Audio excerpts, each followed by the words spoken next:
जय हिंद दोस्तों, वंदे मातरम। दिल्ली में हालात अब काफ़ी बदल चुके हैं। अरविंद केजरीवाल ने प्रधानमंत्री को पिताजी की तक संज्ञा दे दी कि भैया प्रधानमंत्री तो हमारे बाप समान है। दरअसल जिस तरह के फैसले आज निकलकर सामने आए हैं वो केजरीवाल के लिए काफ़ी हद तक खुशनुमा है। केजरीवाल की सरकार, दिल्ली सरकार को काफ़ी सारी ताकतें अब दे दी गई हैं, जिससे कि एलजी थोड़ा बहुत तो सही लेकिन उनके सामने कमज़ोर तो हो ही गए। तो ऐसे में दिल्ली सरकार अब अपनी चला पाएगी, ये एक बहुत बड़ी बात निकल कर सामने आई है।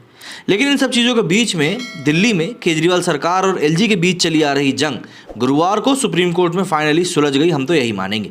सुप्रीम कोर्ट ने अपने एक आदेश में ये क्लियर कर दिया कि दिल्ली में असली बॉस चुनी हुई सरकार की है। इस फैसले के बाद सीएम केजरीवाल ने मीडिया से बात करी और इस प्रेस कॉन्फ्रेंस में उन्होंने इस फैसले को अपनी सबसे बड़ी जीत बताया। उन्होंने कहा कि सुप्रीम कोर्ट का आदेश कई मायनों में बहुत ही ऐतिहासिक ऑर्डर है, दिल्ली के लोगों की बड़ी जीत भी है। उन्होंने प्रेस कॉन्फ्रेंस में कहा कि सुप्रीम कोर्ट ने दिल्ली के लोगों के साथ में आज न्याय किया है। इसके साथ ही दिल्ली की जनता का आभार भी जताया, जिन्होंने इतने सालों तक उनका साथ दिया। इसके बाद जब सीएम से नई नौकरियों के बारे में सवाल पूछा गया तो उन्होंने कहा कि सर्विसेज आने के बाद नई पोस्ट क्रिएट कर सकते हैं। इसके साथ ही अगर किसी भी विभाग में या कोई भी अफसर भ्रष्टाचार करता है तो विजिलेंस सरकार के पास है और ऐसे मामलों में विजिलेंस की कार्रवाई होगी। एलजी को लेकर जब उनसे सवाल पूछा गया तो उन्होंने कहा कि बस उनसे ही आशीर्वाद लेने जा रहा हूं। मीडिया ने जब सीएम से जिम्मेदारी मिलने की बात कही तो केजरीवाल ने कहा कि जिम्मेदारी तो पहले भी थी, अब जिम्मेदारी बढ़ गई है, बल्कि अब जिम्मेदारी की पावर दे दी गई है। ये शक्ति सुप्रीम कोर्ट ने दी है। पिछले साल मोहल्ला क्लिनिक में बजट पास होते हुए भी बजट नहीं जाता था। हाल के दिनों में बहुत सारे फैसले लिए गए लेकिन उन्हें अमल में लाने से रोका गया। अब इस फैसले के बाद बीजेपी वाले हमें काम करने दें। उन्होंने भाजपा को संकेत देते हुए कहा कि दिल्ली में राज करना है तो दिल्ली वालों का दिल जीत लो, काम में टांग क्यों अड़ाते हो। सीएम ने कहा कि अब दिल्ली में कुशल प्रशासन का मॉडल देश के सामने रखेंगे। काम करने वाले अधिकारियों कर्मचारियों को मौका दिया जाएगा, गलत काम करने वालों को भुगतान करना पड़ेगा।